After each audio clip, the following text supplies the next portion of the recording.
Good morning, YouTube! Name that Robin Williams movie, even though it wasn't the exact words. Anyways, guys, how's it going? Good morning out there. We are in Pennsylvania right now, just about to the turnpike, and I just figured I'd go ahead and start my next video here.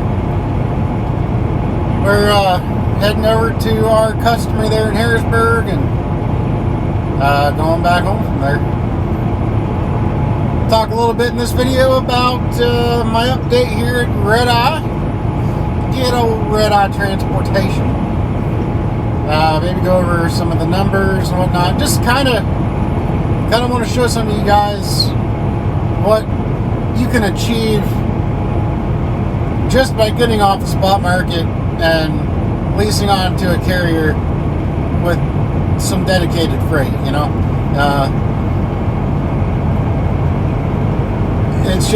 It's the way, man. It's the way right now.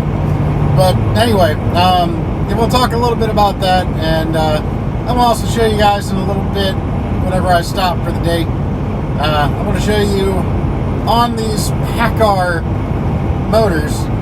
Paccar engines. It's always a big pet peeve of mine, and I've done it before without thinking about it, but it's a pet peeve when somebody calls an internal combustion engine a motor, because it's not a motor. A motor is electric, an engine is an internal combustion device, like this. Anyway, I want to talk about a little bit and show you guys what, if you guys buy a Paccar product, something to update immediately, or have the dealership update it for you. That way it's done. It's something with the cooling system, which my cousin actually works at the Peterbilt dealer where I bought this. I didn't even know it. Just so happened that's where he works, lo and behold. But anyways, he works at the Cincinnati TLG Peterbilt dealership, and I saw him there. We were talking, and he was telling me about a common failing point on these trucks, something that's super easy to fix, or super easy to preventatively maintain and fix, and it's to do with the coolant system. Like I said, real easy to do if you do it before it breaks. If you do it after it breaks, it will leave you on the side of the road with what should have been a $200 or $300 job turning into a $1,300 or $1,400 job because you're now calling road service. So it's just something worth looking into and, changing out, which like I said, I was going to have the dealership do it there. My cousin was going to do it, and they were going to do it for free. They were going to do I talked them into doing it, even though there wasn't really technically anything wrong with the original system. They were going to go ahead and update it for me at no cost. I had to do some sweet talking, you know me, my little sweet talking personality. So had to sweet talk them a little bit, and they were going to go ahead and do that, but then they said my sweet talking can only go so far, and my sweet talking was not able to have them put it in the shop immediately and get it done. They were going to put me on the wait list, and I'm like, yeah, no good. So I just went ahead and took it to my shop at Keith's, and the dealership gave me the parts at no charge, since they were going to do it anyway. So they just gave me the parts, and like I said, I'll show that to you when I stop later. What that is, it's basically it's like the coolant lines going into the EGR cooler, I believe. It's towards the passenger side, so the hot side, obviously, of the engine, towards the back of the engine. Some coolant lines that go into that. They originally give you plastic fittings, and those plastic fittings deteriorate because of all the heat. and they break, they become brittle, start leaking, then they break, and then you're done.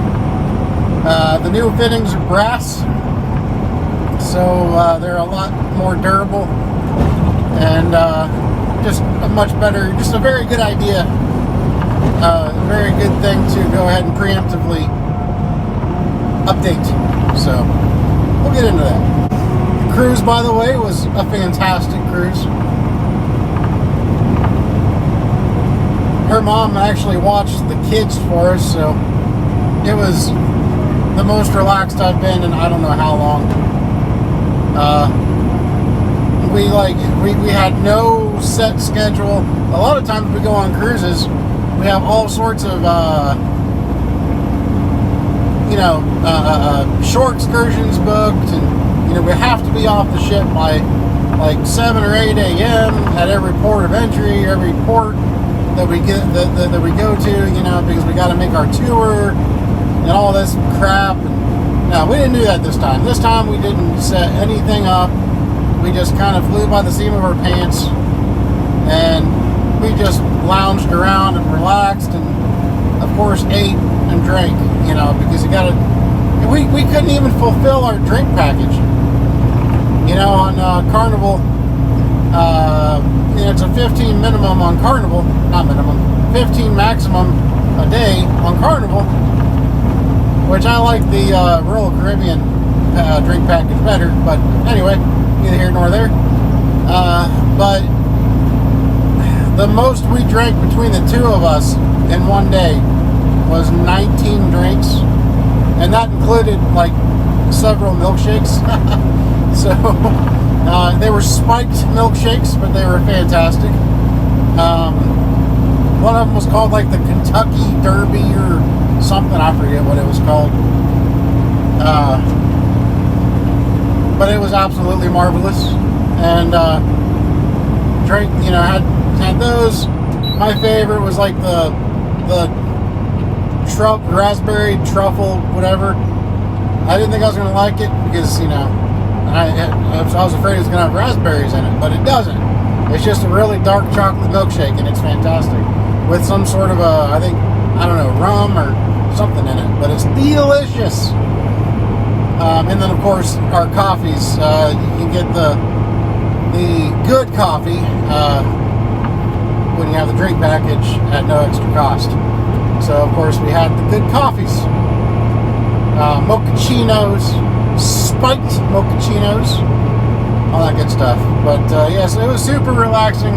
I feel a lot better after that vacation. I feel like I got a nice reset. And obviously, as you can tell, we are ready to roll because that's what we're doing. We're rolling right now, everybody. So I'll catch you in a little bit.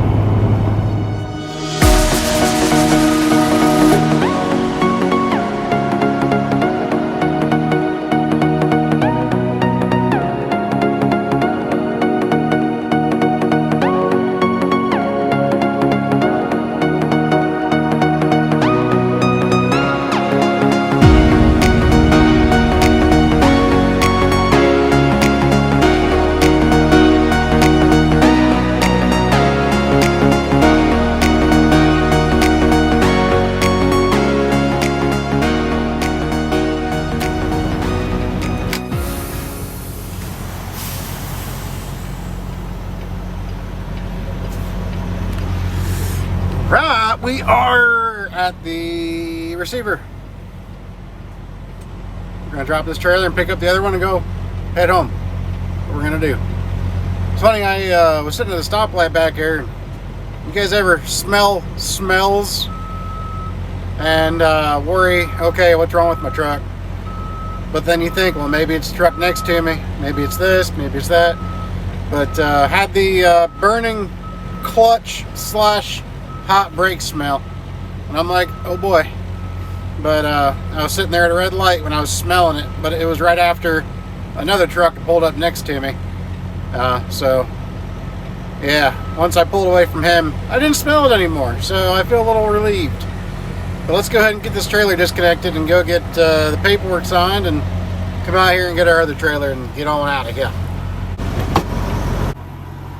A little chilly out here today. Smart man will put on a jacket. That's what a smart man would do.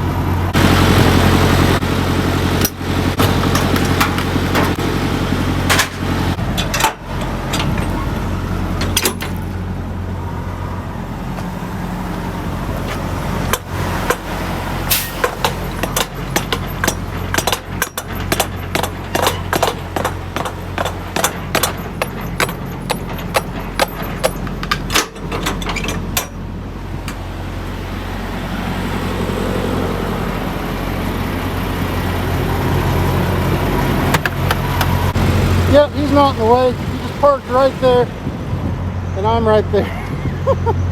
Why would you park where there's lines, for God's sakes? Actual parking. Huh? I mean, geez. Oh, man, I will never understand some people's kids, I'll tell you what. Yeah, that guy right there, he, I don't know if you can see it or not in the video, but I do have a problem with people that don't know how to park a truck when they come into a place like this. And as you can see, there's a whole bunch of trailers right there. He's blocking half of them in the door. There's a guardrail back there that he didn't even try to back up against. He literally came out from right there, went around right up to where he is now. He had to do a U-turn and then just kind of back up a little bit to straighten the truck out, and boom, that's where he parked it. Went inside to check in, came back out, did some stuff, went back inside. Not a care in the world that he's like blocking everything. There's even a driveway right past there that he's blocking. You can't get in or out of that driveway now to go back behind the building if you have a trailer. It's, what are people thinking out here these days? I mean, really. Oh, and then the kicker. All these spots that are open that he literally could have just pulled right through there, up there, and back straight in, just like I did. And I ain't God's gift to trucking. Oh, these are, yeah. Anyway, I mean, yeah. I don't know. I got nothing else to say. Oh, man. Let's go get this other trailer.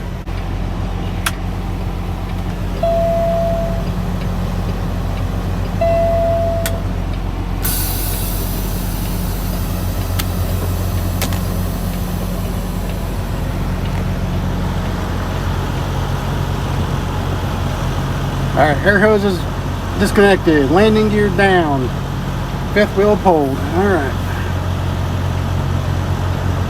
Oh man. That's what I hate about this darn fifth wheel system. Let's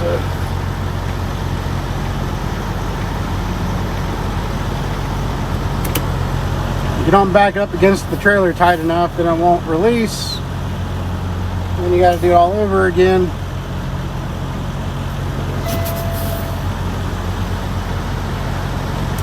Alright, I gotta reset everything.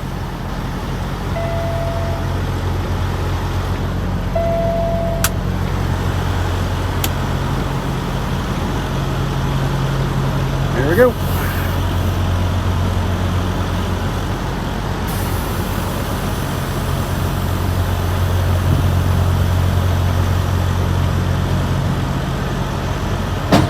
All right.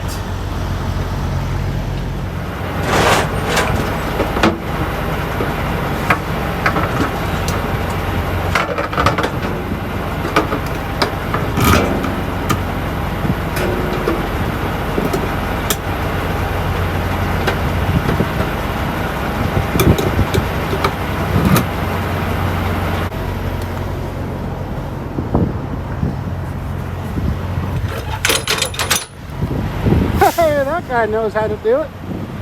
Huh. Anyway.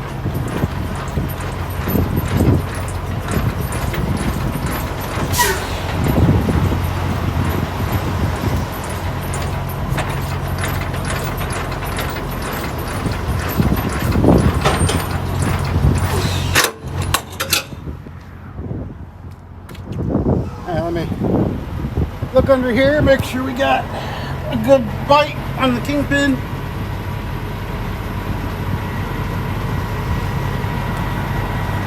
Can you see that in there, guys? Yep, I'd say we got it on there.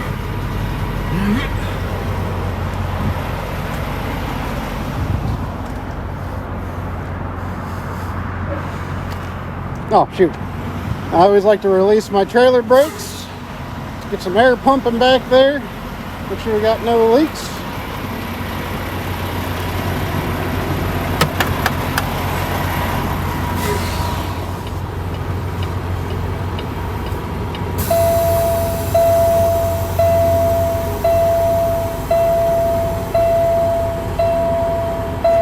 I know it's on perfect.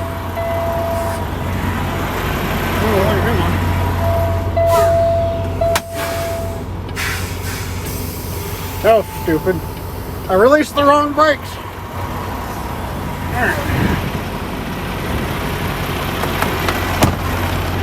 I swear I've been doing this for a while, I promise.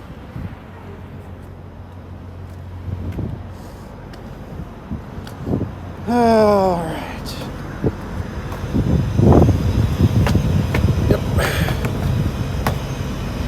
Don't hear any air leaking. If there's a tire on this side that was leaking, it's got this air system on here. You'll instantly hear the air hissing out back here. That's not happening.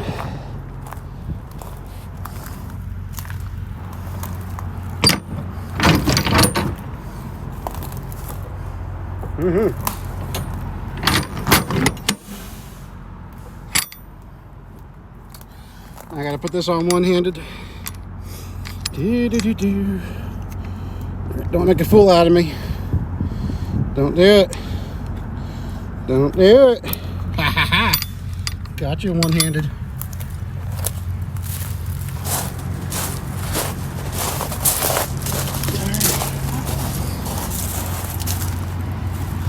No hiss. Oh, should be all right. That's fine. Right? That's fine. Yeah. Okay. Yeah. It's just the way it's sitting on this gravel. All right.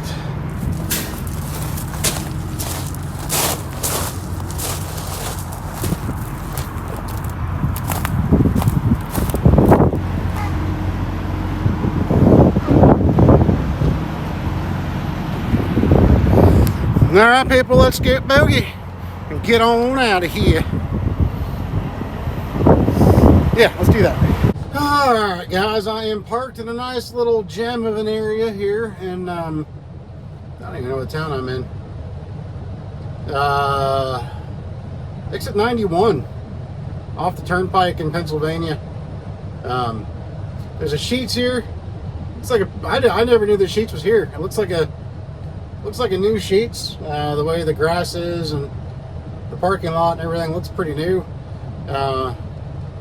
Nice area. It's like 3 o'clock in the afternoon, and there's only 2 other trucks here besides me, so not that many people must know about it. So you're welcome. But anyway, I wanted to say something real quick. A little bit ago, I was driving down the turnpike, and I don't know if it was somebody that views the channel or what, but there is a driver. I'm just mentioning this because let me preface this by saying I really enjoy meeting and talking to people that view my channel. I really do.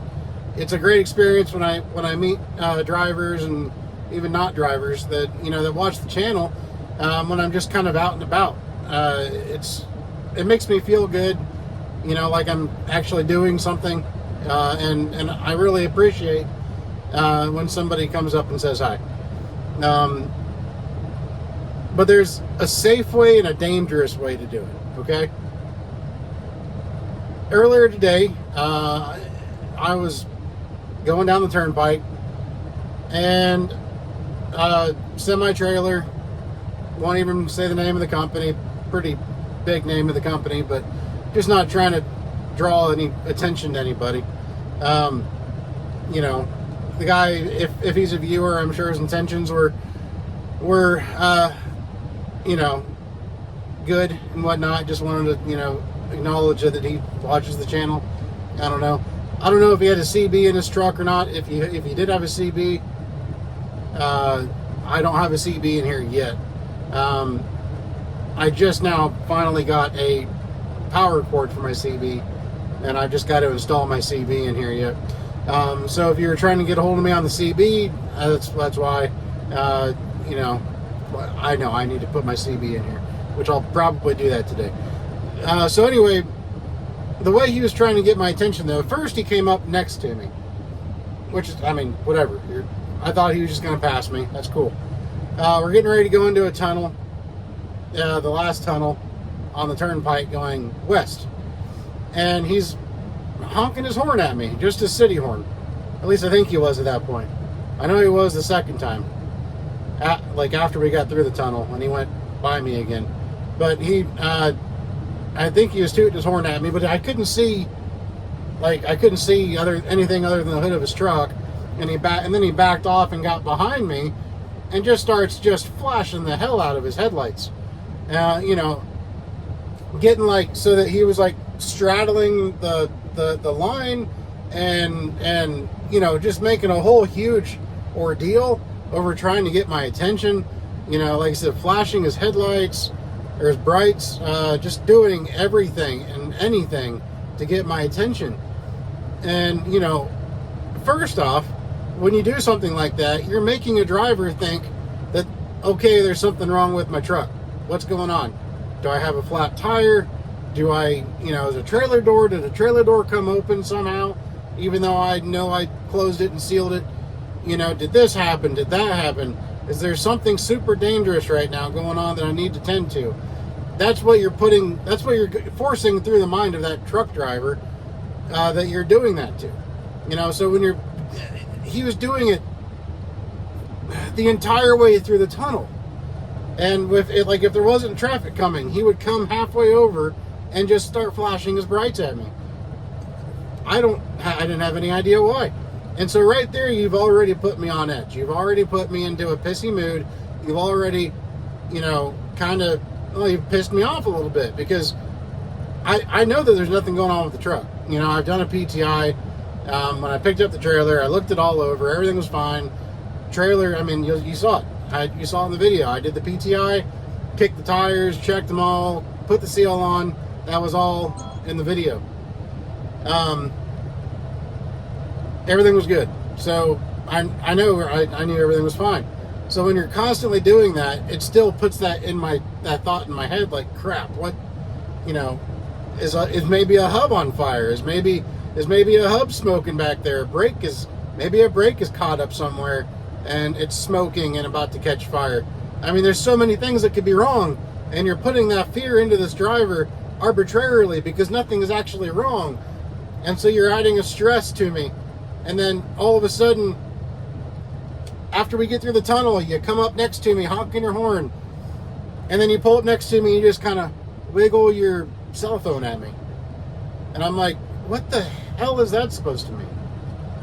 You're just wiggling, like, what, you know, and then you give me the talking gesture. And I'm like, I don't know who you are. If you want me to call you, I don't know how am I supposed to call you? What are you saying? What are you doing? I don't read mime.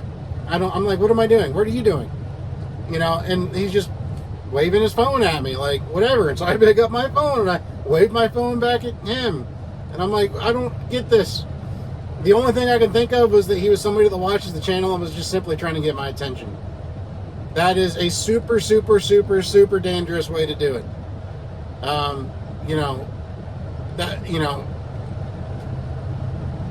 If you took offense to the way that I made you go by me, you know, I shrugged you off and I told you just get around me and be done with it.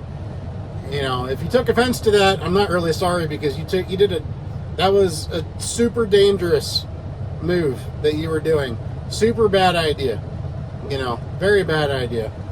So, you know, for future reference, if you see me on the road, you know, like a couple weeks ago, a viewer saw me in Indianapolis, and he was cool about it. He was in a pickup truck. He was super cool about it.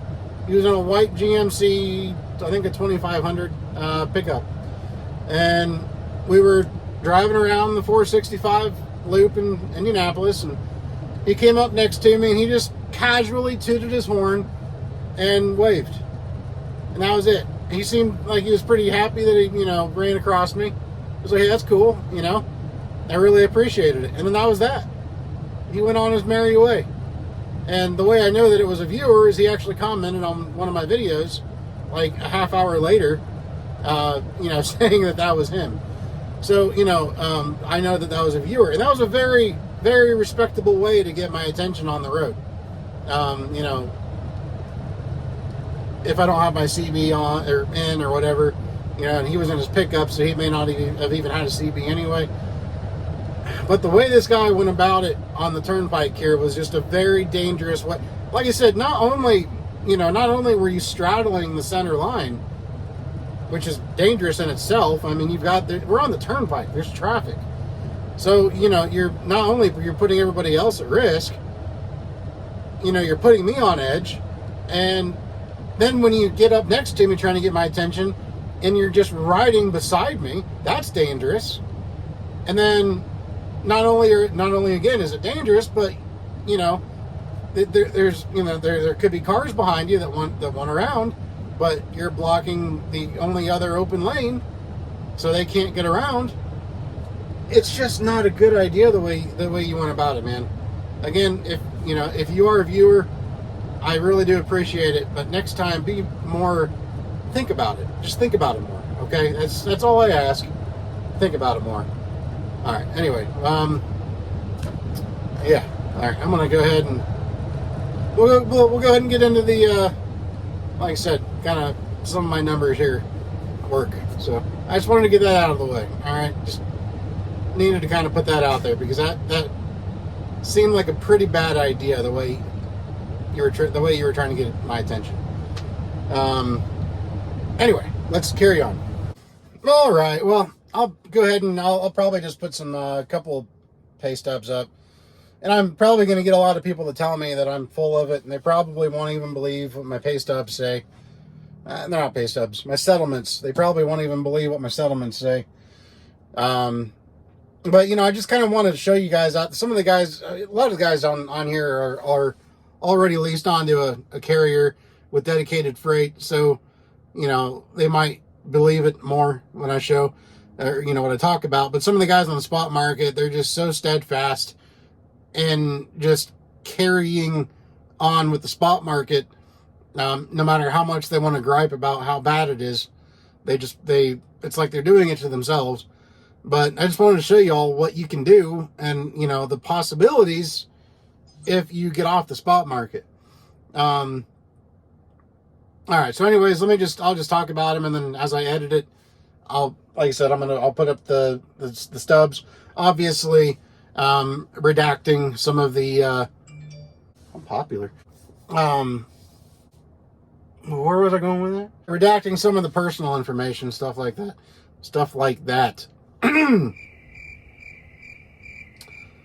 They say every time your voice cracks and your balls are dropping. I think I've already done that. Well, I'll just start with basically when I started using this truck, because it's a pretty big difference. I will talk about the comparison. I just want to, search through all of my emails and my settlements to find them all that I'm, from my older truck. But I will make one comparison though. There was a week I did with this truck, and it was the exact same week, the exact same runs I did another week with Levi. And the difference is just enormous in pay, and that's over 1 week. The week with Levi, all right. I'm not going to go over the per mile because I don't want to give any real specifics away, and I'm also not going to go over a lot of my fixed costs. Not trying to sound like you, Cash, if you even see this. Cash is king. Seems like he thinks everybody that talks about this now is copying him. I'm not trying to copy you. I'm just didn't know how any other way to put it. what I wanted to say is that, you know, like I'm not going to go over the fixed costs because they are all different. Everybody has different. Right now, my fixed costs are pretty high because I'm paying for 2 trucks and only one is driving. So my fixed costs are high right now, but it won't change. It won't change the fact of what I'm going to tell you. So anyway, one week I did 2 Chicago runs, and then I did 2 Harrisburg runs, like I'm doing right now. With Levi, with my 05 Peterbilt 379, with the Acert Caterpillar C15. I brought home after fuel, $4,700 or $4,800 is what I brought home after fuel, which is kind of crazy because typically $4,700 is what I bring home with 3 Harrisburgs. Less rounds, basically. But that extra round for Chicago, it was so darn windy that it just went all towards fuel. It really did, went all towards fuel. So I made $4,700 after fuel with Levi doing that week. I did the exact same week with this truck. 2 Chicagos, 2 Harrisburgs. I'm specifying that because that's not a normal week for me. So it kind of sticks out. So I did that week with this truck, and I brought home after fuel $5,900 and some change. And I would have broke $6,000 for that week. Again, into my account. If I hadn't, Mike, the owner of the company, he'd ordered the decals for this truck, and the cost of the decals had come out of that settlement. So it was $125 for decals. So I would have actually been like in the $6,080 range, almost $6,100 is what I would have brought home for that week after fuel. Okay, after fuel. Yeah, so 60, would have been, so again, we'll just say about $6,000 is what I brought home that week. So far with this truck, the lowest full week that I've had with this truck has been just under $5,400 into my account. That's the lowest full week. Let's see here.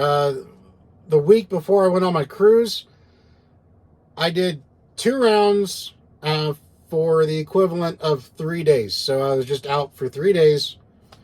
And I still brought home, I still put into my account after fuel almost $3,200 for 3 days of work. And then here's the one that people are really going to probably try to call me out on. The last full week before our cruise, I did nothing but Chicago. And I did 5 Chicago rounds. Each Chicago round is one night. So you can do, the full round in one night, and then come back, take the 10-hour and do another round. And so that week I actually brought home into my account after fuel just under $6,900. So like $6,850 or something like that. So between $6,800 and $6,900 is what went straight into my business account.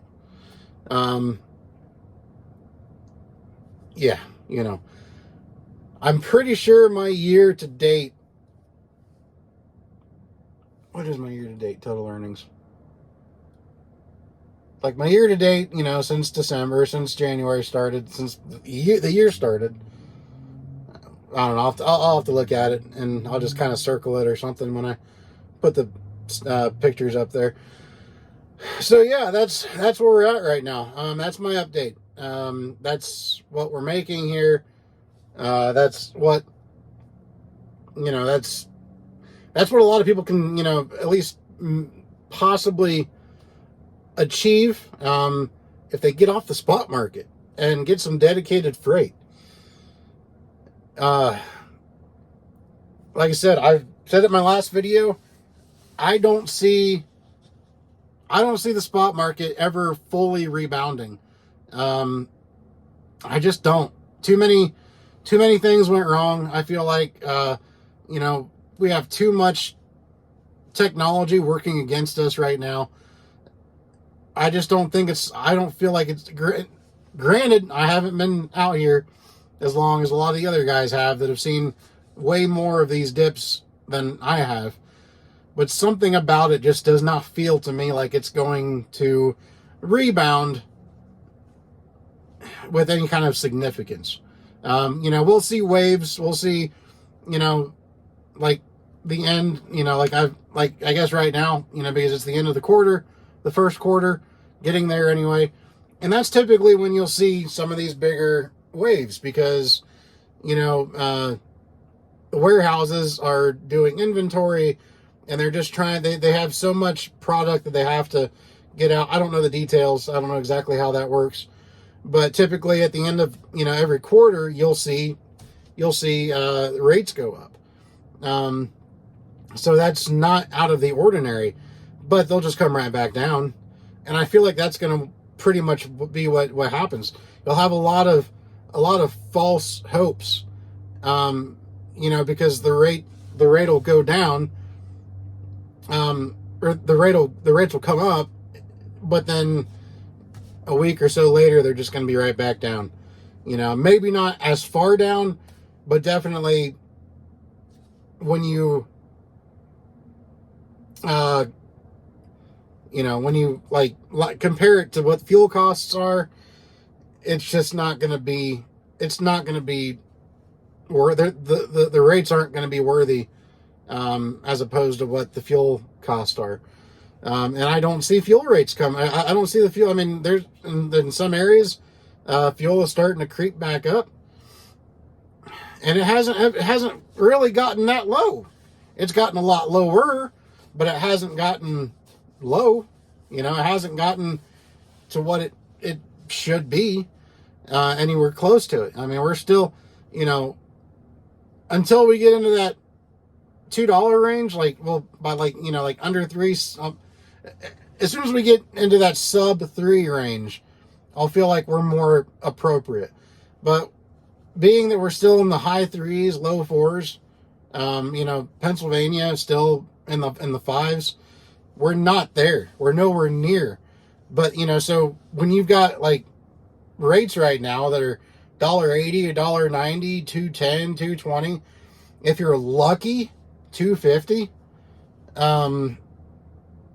So you got to be really lucky right now. That just does not compute with these fuel costs, and I feel like that's going to be what we're going to be fighting. So, I mean, yeah, maybe the rates will come up to like an average of $2 a gallon or a mile, which 3 years ago that would have been 3 or 4 years ago that would have been adequate with what the fuel costs were, but it's not now.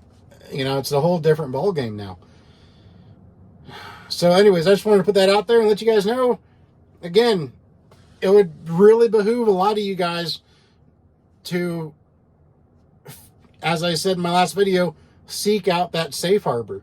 Even if it's only temporary for you and that's all you want it to be is temporary, at least you'll be somewhere that will get you by until, if I'm wrong, until the rates come back to a more, I can't think of the word, but like a more sustainable rate, to go along with the fuel cost. The fuel to mile, rate per mile ratio, whatever. Until that gets better and and it stays better, I don't know. That's just kind of where I'm at with it. But anyways, you know, this is where I'm at with it. I'll probably wait till I get home. I really don't want to pop my hood right now. I'll, of course, do that before I leave later, after my break. But it'll be too dark to really show you guys much. And I don't like to open the hood if I don't have to when it's super windy. It sounds kind of dumb, but it's just like, you know, these hoods are like a sail, and I feel like, you know, you open the hood up, wind catches that hood, you know, bends something. I don't know, you know, I just don't want to risk it. I don't like doing that. You know, so when I get home tomorrow, I'll show you the those coolant lines I was talking about with the Paccar engines. But for right now, I'm going to go ahead and just kind of relax. Like I said, I might put the CB in, which is really kind of a silly design. I don't know what Peterbilt was thinking. I might show you what I'm talking about, and it's kind of a, not necessarily complicated, just kind of over-engineered way to mount the CB. But once it's in there, it's got a, you know, you put everything back together, it's got a really clean look to it. I'll give it that. But it is over-engineered the way, you know, the way you've got to put it in. But I'll probably show that to you here in a second. All right, guys, so here it is, really. Like I said, it's simple, but just over-engineered. You just got to pull this little panel out.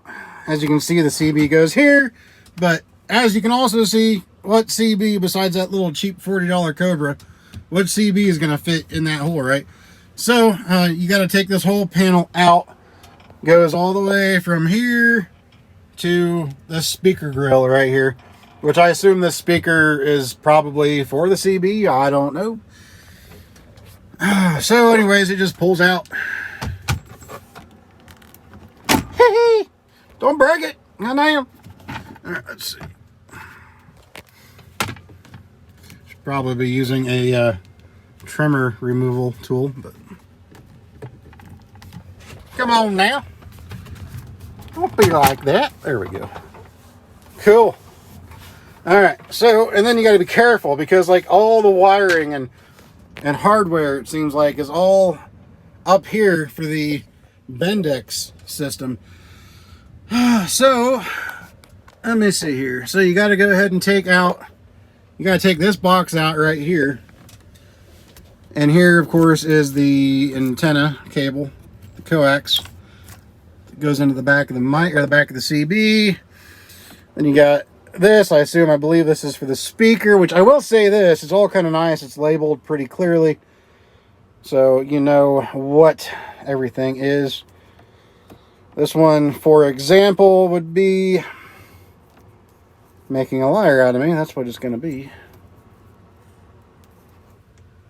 Okay, it doesn't say right there. It says it somewhere. I've already had it apart and looked at it. Right here, what's this say? Bendix increased audio. Yeah, or audible, something audible speaker. Yeah, I don't want to mess with that.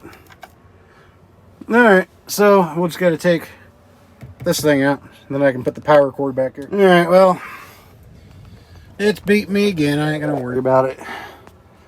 See, you can't see it now as I put this box back in there.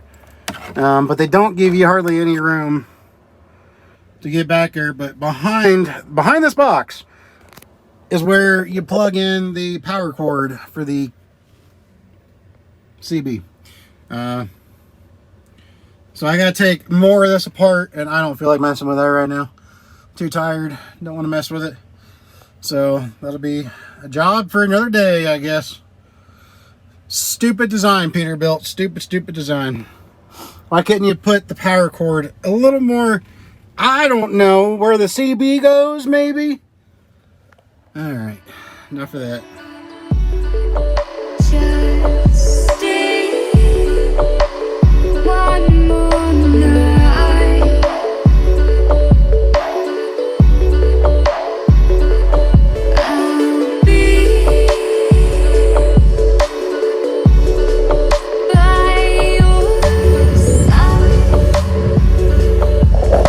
Alright guys, what's going on? Real quick, we are back home now to the pickup.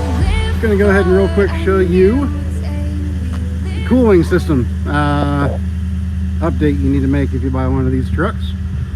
Any truck with a Paccar, 389, T680, 579, you know, whatever you buy. So we'll do that real quick.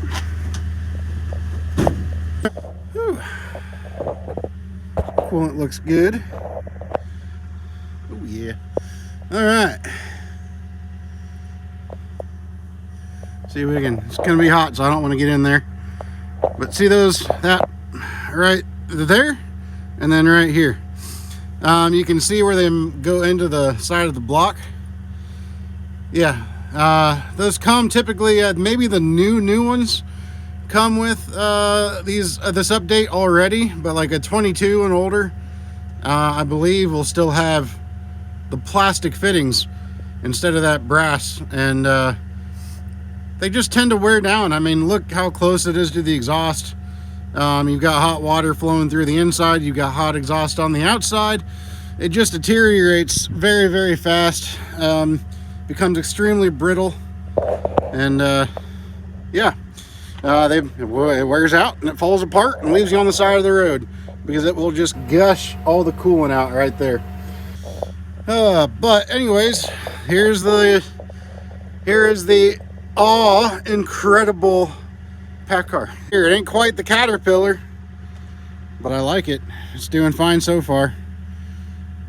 Not too shabby. One thing that's nice about it though is typically when you know, like with the Cummins or the DD15, you know, it's such a much larger engine that in a truck like this, you know, a shorter wheelbase truck, you know, the engine sticks so far into the cab that it makes it really difficult to get to things around the back of the engine.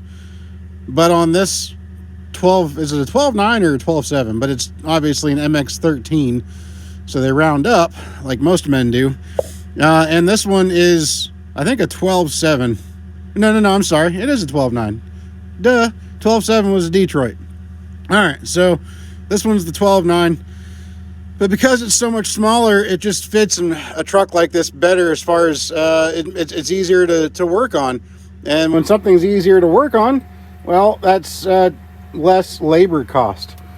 So that is a big plus. So you can't really complain about that. I know a lot of people have their complaints about the Paccar. But, you know, every engine has its ups and downs. So they all have their